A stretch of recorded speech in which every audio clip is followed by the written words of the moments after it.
Hello, welcome to the kitchen.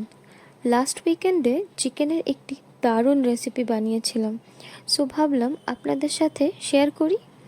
So first চিকেনটাকে marinate করে নিতে হবে নুন, হলুদ, red chilli powder, black pepper powder, chilli, ginger garlic paste আর দই দিয়ে। তারপর আধ ঘন্টার জন্য রেস্টে রেখে দেব। ম্যারিনেশনের সময় লেমন জুসটা দিতে ভুলেই গেছিলাম, সো পরে ওপর দিয়ে এমনিই দিয়ে দিয়েছি। তারপর বেরেস্তা বানাতে হবে। 3টে বড় পেঁয়াজ স্লাইস করে ভেজে নেব। বেরেস্তা ঠান্ডা করে গ্রেভির জন্য একটি পেস্ট রেডি করতে হবে, বেরেস্তা, কাজু আর দই দিয়ে।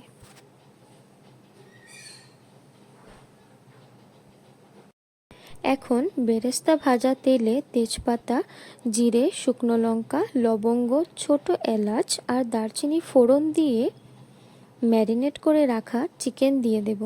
আর তারই সাথে জিরে গুঁড়ো, ধনে গুঁড়ো আর রেড চিলি পাউডার দিয়ে হাই ফ্লেমে 5 মিনিটের মতো রান্না করে নিতে হবে।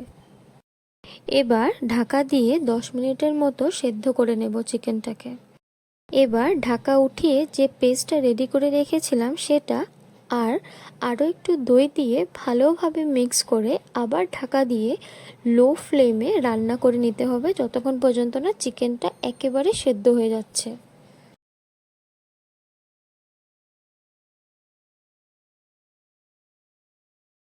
চিকেনটা হয়ে গেছে।